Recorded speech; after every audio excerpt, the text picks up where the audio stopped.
Hello everyone. So, in the last session we had a basic introduction of what is the electric circuit, क्या क्या symbols use करते हैं, current क्या होता है, ये सब चीजें हम लोगों ने पढ़ी थी. अब हम लोग जो नेक्स्ट चीज पढ़ने वाले हैं that is Ohm's law. ठीक है? Ohm's law is what? It is a relation which relates the current in a conductor, एक वायर में का करंट और उस वायर के अक्रॉस का पोटेंशियल डिफरेंस, करंट और पोटेंशियल डिफरेंस को रिलेट करने का जो रिलेशन है, that relation is called as the Ohm's law. ठीक है? So what exactly is the Ohm's law? So Ohm was the name of scientist. He gave a law which is a very important law for in the basis of current electricity.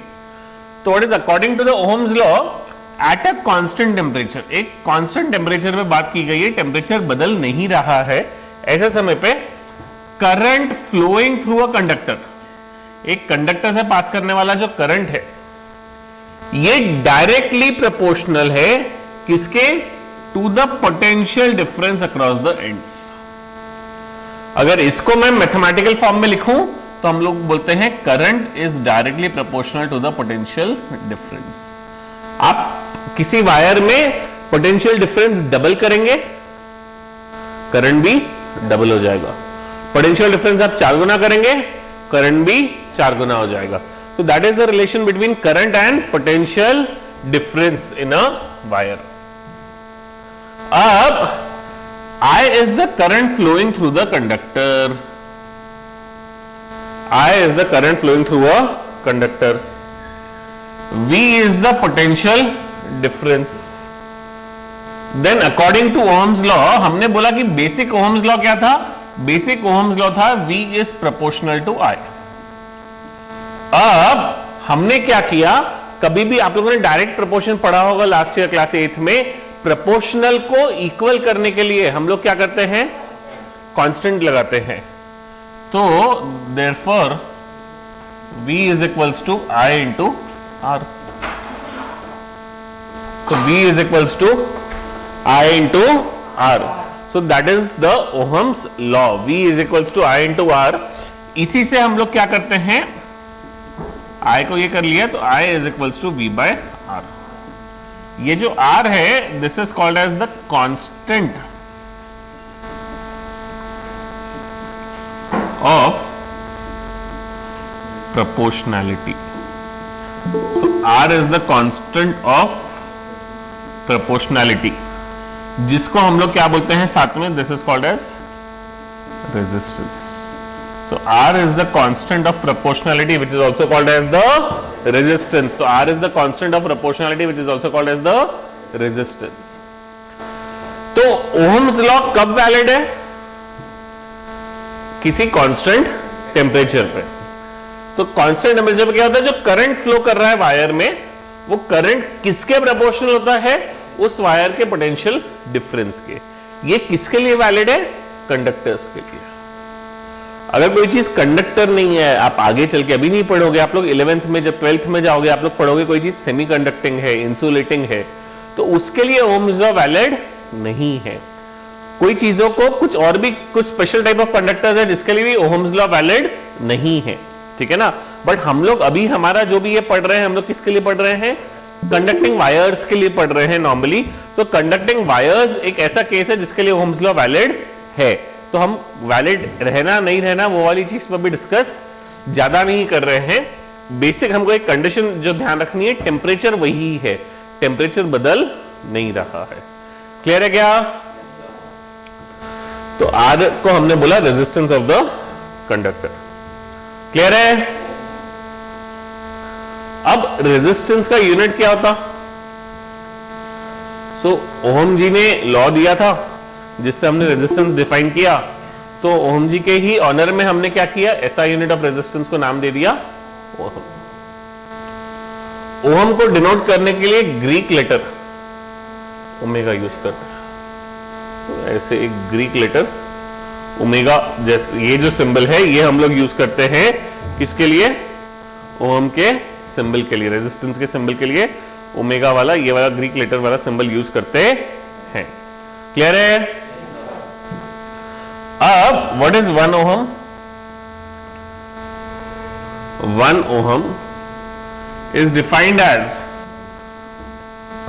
resistance of a conductor which allows a current of 1 ampere. 1 ohm resistance कब होता है? जब current कितना flow करता है? 1 ampere. allows a current of 1 ampere to flow through it when a potential difference of 1 volt is maintained across it. एक wire है, इसका रेजिस्टेंस 1 ओम कब बोला जाएगा? जब इस वायर में से 1 एम्पियर का करंट फ्लो करेगा, जब इसके एंड्स के बीच का जो पोटेंशियल डिफरेंस है वो 1 वोल्ट रहेगा. उस समय पे करंट को हम लोग क्या बोलेंगे? रेजिस्टेंस को हम लोग क्या बोलेंगे? 1 ओम. जब किसी वायर के एंड्स के अक्रॉस पोटेंशियल डिफरेंस 1 वोल्ट है और उस समय उसमें करंट 1 एम्पियर जा रहा है, तो उस वायर का रेजिस्टेंस क्या हो गया? 1 ओम. क्लियर है क्या? तो अभी सबसे पहली चीज हम लोग ने आज क्या पढ़ी? ओम्स लॉ पढ़ा. ओम्स लॉ से हमने रेजिस्टेंस को डिफाइन किया. फिर रेजिस्टेंस डिफाइन होने के बाद हमने क्या किया? रेजिस्टेंस का ऐसा यूनिट देखा. फिर रेजिस्टेंस का ऐसा यूनिट ओम था, वो देखा हमने. फिर रेजिस्टेंस का ऐसा यूनिट ओम है, 1 ओम होता कितना है वो डेफिनेशन देखी हमने. तो 1 ओम क्या होता है? 1 एम्पियर करंट जब पोटेंशियल डिफरेंस 1 वोल्ट का हो. और basically R is equals to क्या होता है? V by I. Ohm's law से. अब रेजिस्टेंस का यूनिट क्या है? 1 ohm is equals to V का unit is 1 volt upon I का यूनिट इज 1 एम्पियर.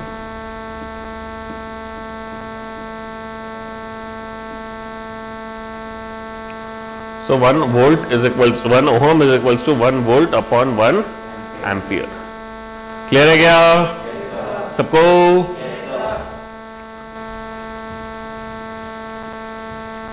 तो ये ओहम्स लॉ का हमने ग्राफ बनाया है. क्या किया है हम लोगों ने?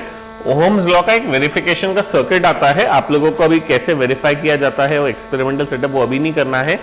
वो हम लोग 10th के बैच में एक्चुअल फिजिकल एक्सपेरिमेंट भी करके देखेंगे अपन ओहम्स लॉ का.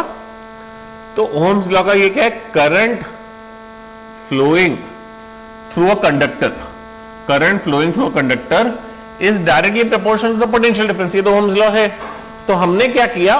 एक वायर लिया, रेजिस्टेंस एक ले लिया, उसको ऐसे डिनोट करते हैं रेजिस्टेंस को. इसको इसमें करंट कितना जा रहा है वो मेजर किया और इसके अक्रॉस का पोटेंशियल डिफरेंस मेजर किया. तो हमने पहले एक बार करंट मेजर किया, 0.5 आया. उस समय पोटेंशियल डिफरेंस आया 2 वोल्ट्स.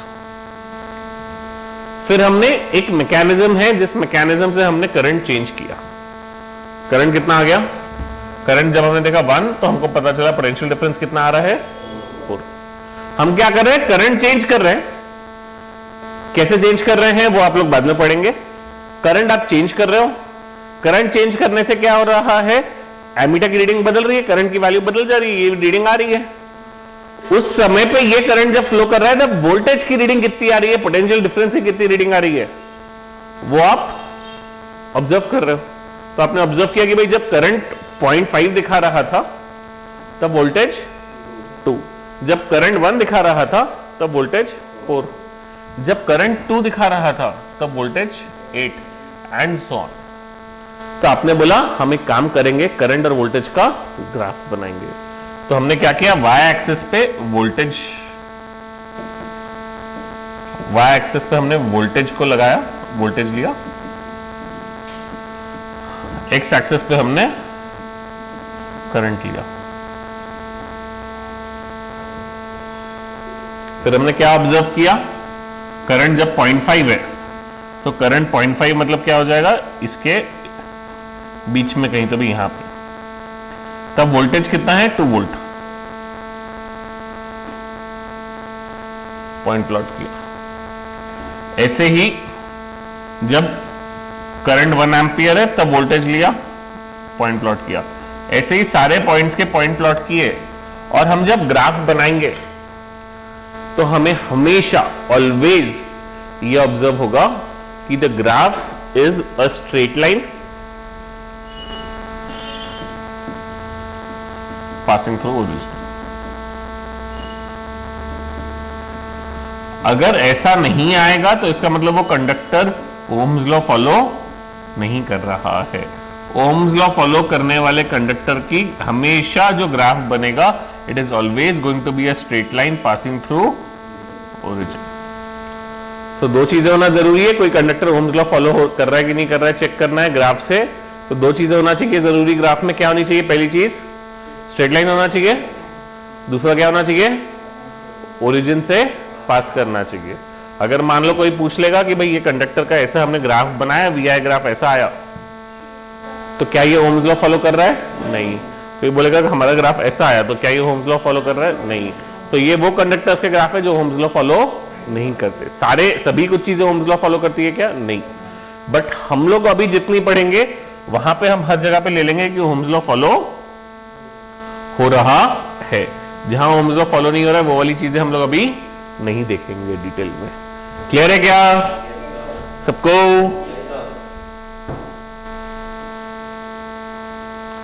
अब रेजिस्टेंस के बारे में हमने पढ़ तो लिया है ना। क्या रेजिस्टेंस क्या होता है हमने देख लिया, V इक्वल टू आया, रेजिस्टेंस को डिफाइन कर लिया हम लोगों ने बढ़िया टकाटक। बट होता क्या है, रेजिस्टेंस का मीनिंग क्या है? तो resistance of a conductor, what is the resistance of a conductor? तो एक प्रॉपर्टी है of a conductor by virtue of which it opposes the flow of electric current. एक ऐसी प्रॉपर्टी जिसके वजह से वो क्या करता है, basically opposes the flow of electric current through it, is called its resistance. किसी वायर में करंट ज्यादा फ्लो करेगा तो रेजिस्टेंस कम है, अगर रेजिस्टेंस ज्यादा है तो करंट कम हो जाएगा। बाकी सभी फैक्टर्स अगर हम सेम रखेंगे, रेजिस्टेंस जैसे जैसे बढ़ाएंगे करंट वैसे वैसे कम होते जाएगा। रेजिस्टेंस का मीनिंग ही क्या है? रेजिस्ट करना। जैसे आप लोग पढ़ाई को रेजिस्ट करते हैं, ठीक है ना, आप पढ़ना नहीं चाहते हैं तो दैट इज रेजिस्टेंस। तो वैसे ही कंडक्टर का भी क्या होता है? रेजिस्टेंस। वो करंट को फ्लो होने नहीं देना चाहता। किसी का रेजिस्टेंस कम रहता है, वो क्लास करने के लिए यहां आ गए। किसी का रेजिस्टेंस ज्यादा है, घर में बैठे हैं। वैसे ही किसी कंडक्टर्स का रेजिस्टेंस कम है तो वो करंट को थोड़ा ज्यादा पास होने देता है। किसी कंडक्टर्स का रेजिस्टेंस ज्यादा है तो वो कम करंट पास होने दे रहा है। आप यहां बैठे हैं, थोड़ा ज्यादा ज्ञान अंदर जाने दे रहे हैं, आप ज्यादा करंट जा रहा है। घर में बैठे हैं, कम करंट जा रहा है, कम ज्ञान जा रहा है अंदर, ठीक है ना। तो दैट इज रेजिस्टेंस। तो रेजिस्टेंस का मीनिंग समझा क्या? Opposition to flow of current. अब रेजिस्टेंस किन फैक्टर्स पे डिपेंड करता है? तो पहला इफेक्ट जो है रेजिस्टेंस का, पहला फैक्टर जो है, इफेक्ट बोलने से मैं बोलूंगा पहला फैक्टर जिस पे रेजिस्टेंस डिपेंड करता है वो लेंथ है। तो रेजिस्टेंस किस पे डिपेंड करता है? लेंथ पे। जैसे जैसे लेंथ बढ़ेगी वैसे वैसे रेजिस्टेंस भी बढ़ेगा। So as and when the length increases, the resistance also increases. Clear है क्या? तो हम लोग इसके इससे ऐसा बोलते हैं कि resistance is directly proportional to length. Clear है? Effect of the area of cross section, यानी एरिया ऑफ क्रॉस सेक्शन मतलब वायर कितना पतला है कि कितना मोटा है। अगर वायर ऐसे इतना मोटा रहा तो उसका एरिया ऑफ क्रॉस सेक्शन ज्यादा है, और ऐसे छोटा सा बारीक सा वायर रहा तो एरिया ऑफ क्रॉस सेक्शन क्या है? कम है। तो एरिया ऑफ क्रॉस सेक्शन जब ज्यादा होता है तब रेजिस्टेंस कम होता है। तो जो रेजिस्टेंस है ये इनवर्सली प्रोपोर्शनल टू एरिया। जैसे जैसे एरिया बढ़ाएंगे रेजिस्टेंस कम होगा। ठीक है, रेजिस्टेंस आ क्यों रहा है? इलेक्ट्रॉन हमने स्टार्टिंग में देखा था, याद है आपको? इलेक्ट्रॉन क्या हो रहे हैं, यहां से आगे जा रहे हैं।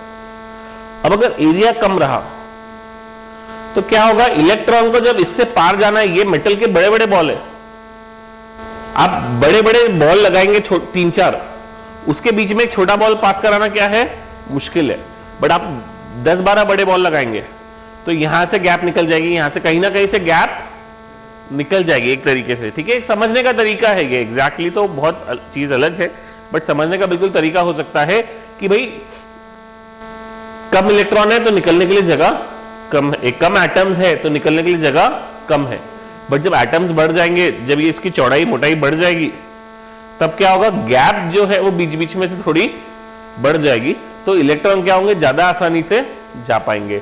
इसके लिए जब एरिया ज्यादा है, इलेक्ट्रॉन ज्यादा आसानी से जा सकते हैं, इसके लिए उस समय पर रेजिस्टेंस क्या हो जाता है, कम। तो ज्यादा एरिया है तब रेजिस्टेंस क्या है, कम। इसके बाद वो किस पर डिपेंड करता है, टेम्परेचर पे भी। तो जैसे जैसे टेम्परेचर चेंज होता है वैसे वैसे रेजिस्टेंस भी क्या होता जाता है, चेंज होता जाता है। वो फिर मटेरियल पर डिपेंड करता है कि रेजिस्टेंस टेम्परेचर के साथ कैसे चेंज होगा। बट जैसे जैसे टेम्परेचर चेंज होगा वैसे वैसे रेजिस्टेंस भी चेंज होगा। हमने देखा भी है Ohm's law, at a constant temperature, क्योंकि टेम्परेचर नहीं बदल रहे थे वहां पे, नहीं तो फिर वो रेजिस्टेंस की वैल्यू फिक्स नहीं रहती थी। तो हमने वो देखा है कि भाई टेम्परेचर चेंज ना हो। फिर nature of material of the resistance, सभी मटेरियल आपने 2 वायर लिए बिल्कुल एक जैसे, बट एक वायर आपने लिया कॉपर का, एक वायर आपने लिया लकड़ी का। लकड़ी का वायर तो बना ही सकते ना बे, ठीक है, मोटा वायर बना लिया अपने, लकड़ी का जितना मोटा बना कॉपर का भी उतना मोटा वायर बना लिया। तो क्या दोनों में सेम करंट जाएगा क्या, नहीं। क्यों, लकड़ी में करंट क्या होगा, बहुत कम जाएगा या नहीं जाएगा, क्यों, क्योंकि इट इज अ इंसुलेटर है, बैड कंडक्टर है। कॉपर गुड कंडक्टर है, उसमें जाएगा। अब ये तो हमने कॉपर और वुड में कंपेयर कर लिया, बट ऐसे ही एक वायर कॉपर का लिया, एक वायर आपने गोल्ड का लिया, किसमें ज्यादा करंट जाएगा, किसमें कम जाएगा, तो वो दोनों में सेम जाएगा क्या, नहीं। कंडक्टर में भी सबकी ताकत अलग अलग है, कॉपर की कंडक्ट करने की ताकत अलग है, गोल्ड की कंडक्ट करने की ताकत अलग है, सिल्वर की कंडक्ट करने की ताकत अलग है। इसके लिए जो बहुत कॉस्टली इंस्ट्रूमेंट्स वगैरह होते हैं, उसमें बहुत जगह पे सिल्वर की वायरिंग की होती है। उसमें क्या होता है, उससे क्या होता है कि रेजिस्टेंस जो होता है उसके अंदर का कम होता है। हम रेजिस्टेंस कम करना चाहते हैं तो सिल्वर की वायरिंग यूज करते हैं। Silver is a better conductor than copper, तो हम कॉपर के बदले सिल्वर यूज करते हैं। घर में सिल्वर यूज नहीं कर सकते, घर में सिल्वर की वायरिंग करेंगे तो घर बनाने से ज्यादा तो सिर्फ वायरिंग का बिल आ जाएगा हमारा।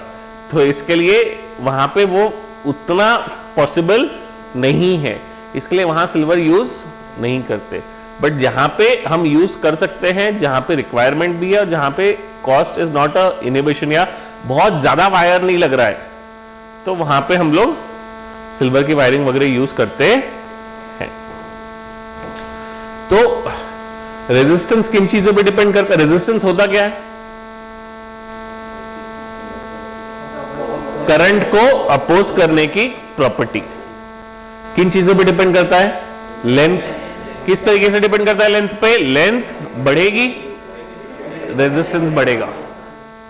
Second, area of cross section. Area बढ़ेगी, रेजिस्टेंस कम होगा। तीसरा, टेम्परेचर। टेम्परेचर के साथ भी रेजिस्टेंस चेंज होता है। चौथा, मटेरियल। भाई आयरन का अलग है हिसाब, कॉपर का अलग है, गोल्ड का अलग है, सिल्वर का अलग है। तो बेसिकली हमने क्या किया, यहीं से ये फैक्टर्स को कंबाइन किया कि भाई बोला R is directly proportional to length और R is inversely proportional to area. तो हमने क्या बोला, therefore R is proportional to length per unit area. तो रेजिस्टेंस क्या हो गया, लेंथ पर यूनिट एरिया के प्रोपोर्शनल हो गया। क्लियर है क्या? लेंथ के डायरेक्टली प्रोपोर्शनल, एरिया के इनवर्सली प्रोपोर्शनल, मैंने एक ही रिलेशन में लिख दिया। अब प्रोपोर्शनल को इक्वल करना है, लगाओ कांस्टेंट। तो यहां जो कांस्टेंट लगाते हैं उस कांस्टेंट को हम लोग बोलते हैं rho. Rho that is the resistivity of a material. ये है ना एक मटेरियल की प्रॉपर्टी है। Rho is the resistivity of a material, ये मटेरियल की प्रॉपर्टी है, ठीक है ना। किसी की, जैसे हमने बोला कि लकड़ी है हाई रेजिस्टेंस, मतलब वो मटेरियल का रेजिस्टिविटी क्या है, ज्यादा है। कोई चीज है लो रेजिस्टेंस, उसकी रेजिस्टिविटी क्या है, कम है। तो ये मटेरियल की प्रॉपर्टी है। कॉपर कैसे भी ले लो, चाहे मोटा वायर लो कॉपर का, चाहे पतला वायर लो, चाहे लंबा लो, चाहे छोटा लो, कॉपर की रेजिस्टिविटी क्या रहेगी, सेम ही रहेगी। यानी वो सिर्फ और सिर्फ रेजिस्टिविटी, ये जो टर्म है ये सिर्फ और सिर्फ मटेरियल पे डिपेंड कर रही है। वो मटेरियल मोटा है, पतला है, जाड़ा है, छोटा है, कैसा है, उस पर डिपेंड नहीं कर रही। कॉपर है रेजिस्टिविटी फिक्स्ड है, आयरन है फिक्स्ड है। कॉपर की वैल्यू अलग है, आयरन की वैल्यू अलग है, बट आयरन का कैसा भी वायर ले लो उसकी रेजिस्टिविटी क्या रहेगी, सेम। तो रेजिस्टिविटी किस पे डिपेंड करती है, मटेरियल पे। बट रेजिस्टेंस सिर्फ मटेरियल पे डिपेंड नहीं करता, वो मटेरियल पे भी डिपेंड करता और साइज पे भी, कि भाई कितना लंबा है कितना छोटा है, उससे रेजिस्टेंस बदलेगा क्या, हाँ। रेजिस्टिविटी बदलेगी क्या, नहीं। समझा क्या। आयरन के दो अलग अलग साइज के वायर लिया, इनकी रेजिस्टिविटी सेम रहेगी कि रेजिस्टेंस सेम रहेगा, रेजिस्टिविटी सेम रहेगी। रेजिस्टेंस सेम रहेगा कि अलग रहेगा, अलग रहेगा। क्लियर है सबको। तो इसको बोलते हैं rho. Rho is the resistivity of the material of conductor. कौन सा मटेरियल, उसकी क्या रेजिस्टिविटी है। हर मटेरियल की रेजिस्टिविटी बेसिकली हम लोग डिफाइन करके निकाल के रखते हैं, हम लोग निकाल सकते हैं। आपको याद करने की जरूरत नहीं है, क्वेश्चन में गिवन रहेगा, कहीं पे आएगा तो। क्लियर है सबको। अब होता क्या है रेजिस्टिविटी, जब 1 मीटर लंबा, 1 metre long piece of a substance having a cross sectional area, 1 metre लंबा वायर जिसका एरिया 1 मीटर स्क्वायर है, 1 meter long piece of a substance having a cross sectional area of 1 meter square, then the resistance of that piece is called its resistivity. Simple सी चीज है ना, बहुत simple सी चीज की है मैंने, ये फॉर्मूला है, ये समझ में आया। अब मैंने लेंथ 1 मीटर कर दिया, एरिया 1 मीटर स्क्वायर कर दिया, तो ये तो 1 और 1 हो गया। तो रेजिस्टेंस किसके बराबर हो गया, रेजिस्टिविटी के। क्लियर है क्या। तो रेजिस्टेंस किसके बराबर हो गया, रेजिस्टिविटी। क्लियर है सबको, पक्का। तो हमने सबसे पहले क्या देखा, ओम्स लॉ देखा। ओम्स लॉ में हमने रेजिस्टेंस को डिफाइन किया, फिर रेजिस्टेंस के बाद डिफाइन करने के बाद रेजिस्टेंस का एसआई यूनिट डिफाइन किया, फिर रेजिस्टेंस के एसआई यूनिट की डेफिनेशन देखी, फिर रेजिस्टेंस की डेफिनेशन क्या होता है वो देखा, ओम कितना होता है, फिर रेजिस्टेंस किन 4 फैक्टर्स पे डिपेंड करता है वो देखा, फिर रेजिस्टेंस किस फैक्टर्स पे डिपेंड करता है ये देखने के बाद हमने क्या देखा, रेजिस्टिविटी, कि भाई रेजिस्टेंस का फॉर्मूला क्या है। तो रेजिस्टेंस का फॉर्मूला पढ़ते समय हमको रेजिस्टेंस का फॉर्मूला आया, वहां हमको एक नया टर्म से इंट्रोडक्शन हुआ जो कि क्या है, रेजिस्टिविटी है, जिसके बारे में हमने ज्ञान जमा किया। क्लियर है क्या सबको। तो अब रेजिस्टिविटी का यूनिट क्या होगा, तो देखिए बेसिकली ये फॉर्मूला क्या है, हमने रेजिस्टेंस का फॉर्मूला लिख लिया, R equals to rho L by A। अब मुझे रेजिस्टिविटी का फॉर्मूला चाहिए, तो क्या करूंगा मैं, R into A by L, this is rho. तो हमने जब रेजिस्टिविटी का फॉर्मूला बोला तो रेजिस्टिविटी का फॉर्मूला क्या हो गया, resistance into area by length. अब जब मुझे रेजिस्टिविटी का यूनिट डिफाइन करना है वो क्या होगा, रेजिस्टेंस का यूनिट ओहम, एरिया का यूनिट, लेंथ का यूनिट मीटर्स। तो ये क्या हो गया, ऐसा यूनिट ऑफ रेजिस्टिविटी। ये अलग से फॉर्मूला याद रखने की जरूरत नहीं है, सिर्फ हम यूनिट निकाल रहे हैं, इसके लिए हमने निकाला है। तो रो क्या होता है, R A by L. R का यूनिट ओहम, ए का यूनिट मीटर स्क्वायर, एल का यूनिट मीटर। मीटर स्क्वायर और मीटर कट, तो ये मीटर बचेगा सिर्फ, तो ओहम मीटर। तो ऐसा unit of resistivity is ohm into metre. समझा गया सबको? पक्का? पक्का?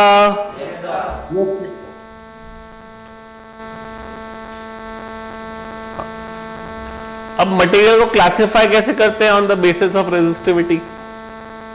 रेजिस्टिविटी के बेसिस पे कोई चीजों को कैसे क्लासिफाई किया गया है?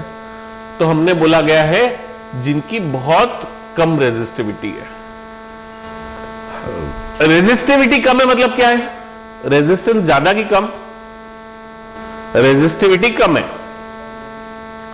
रेजिस्टेंस ज्यादा रहेगा कि कम रहेगा? कम रहेगा। रेजिस्टिविटी कम है, R equals to rho L by A. Rho ऊपर है ना, न्यूमरेटर में है, तो रो कम होगा तो आर भी कम होगा। तो रेजिस्टिविटी कम है तो रेजिस्टेंस कम है। रेजिस्टेंस कम है मतलब अच्छा कंडक्टर है कि खराब कंडक्टर है? कम रेजिस्टेंस है मतलब करंट को वो जाने दे रहा है, तो मतलब अच्छा कंडक्टर है। तो जिनकी बहुत लो रेजिस्टिविटी रहती है, ऐसी चीजों को हम लोग बोलते हैं गुड कंडक्टर्स। तो गुड कंडक्टर्स कौन से होते हैं, ये तो आप लोगों को ज्ञान ऑलरेडी है। मेटल्स, गोल्ड दिख रहा है, ये तो ठीक है, अभी ये आप कहां से आए ये जाने दीजिए। स्पून, ये बेसिकली क्या है, this are not metallic conductors नहीं है, सॉल्यूशंस भी कंडक्ट करते हैं, आयनिक सॉल्यूशंस भी कंडक्ट करते हैं, उसमें हम अभी नहीं जा रहे हैं, वो बाद में आएगा आपको इसके लिए। तो ये मेटल्स सब हैं, ये कंडक्टर्स हैं। क्लियर है? कुछ चीजें होती हैं जिनकी रेजिस्टिविटी बहुत ज्यादा भी नहीं होती तो बहुत कम भी नहीं होती, तो ये थोड़ी थोड़ी इलेक्ट्रिसिटी कंडक्ट करते हैं। कभी कभी नहीं बोलते, थोड़ी थोड़ी बोलते हैं, ठीक है? ऐसा नहीं है कि आज कर रहा है कल नहीं करेगा, थोड़ा करंट पास करने देगा। ये अगर 10 एम्पियर करने दे रहा है तो ये एक तरीके से 1 एम्पियर करेगा, अगर हम लोग ऐसे बोलेंगे तो। सो दे हैव मॉडरेट रेजिस्टिविटी। इसको जनरली हम लोग बोलते हैं सेमीकंडक्टर्स।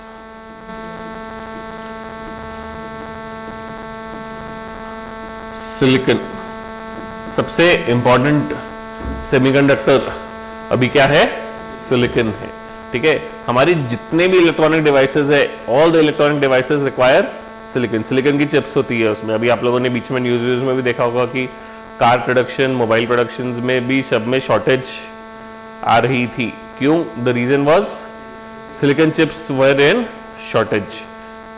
सिलिकॉन चिप्स प्रोड्यूस नहीं हो रही थी, इस वजह से कार का प्रोडक्शन, कार आप ये नहीं कर पा रहे थे, कार का production was getting hampered. Even computers, laptops, every, यानी जितने भी इलेक्ट्रॉनिक इंस्ट्रूमेंट्स है, सभी का प्रोडक्शन कहीं ना कहीं हैम्पर हुआ था जब सिलिकॉन चिप्स का शॉर्टेज चल रहा था। तो मॉडरेट रेजिस्टिविटी वाली चीजें क्या है? सेमीकंडक्टर्स है, जिसमें सिलिकॉन, जर्मेनियम, ये 2-3 सब्सटेंसेस रहते हैं जो सेमीकंडक्टर्स हैं। Insulators, high resistivity, which are these are called as high resistivity substances are called as insulators। तो हाई रेजिस्टिविटी के सब्सटेंसेस को क्या बोलते हैं हम लोग? Insulators. Paper, water, pure form में, कार्बन, ग्लास, प्लास्टिक, ये सभी चीजें क्या है? इंसुलेटर्स है। क्लियर है क्या सबको? तो ये हमारा इलेक्ट्रिसिटी का एक सेकंड पार्ट हो गया। पहला पार्ट क्या था कि इलेक्ट्रिसिटी क्या होता है, क्या है, उसका इंट्रोडक्शन, करंट का इंट्रोडक्शन, वो हमारा फर्स्ट पार्ट था। सेकंड पार्ट था ओहम्स लॉ, और ओहम्स लॉ से कनेक्टेड सारी चीजें। इसके बाद हम पढ़ेंगे एक थर्ड पार्ट। थर्ड पार्ट में क्या है? अभी हमने ओहम्स लॉ पढ़ा, एक सिंगल रेजिस्टेंसेस की बारे में पढ़ा। ओहम्स लॉ के बाद जो हमारा भी थर्ड पार्ट आएगा उसमें कॉम्बिनेशन ऑफ रेजिस्टेंसेस, हम रेजिस्टेंसेस को कंबाइन करेंगे, 2 रेजिस्टेंस, 3 रेजिस्टेंस, 4 रेजिस्टेंस को जब एक साथ यूज करेंगे तो उनका क्या इफेक्ट होगा, उनको किस तरीके से हम कंबाइन कर सकते हैं, ये जो चीज है ये हम लोग पढ़ेंगे अभी थर्ड पार्ट में। इसके बाद क्लियर है क्या सबको?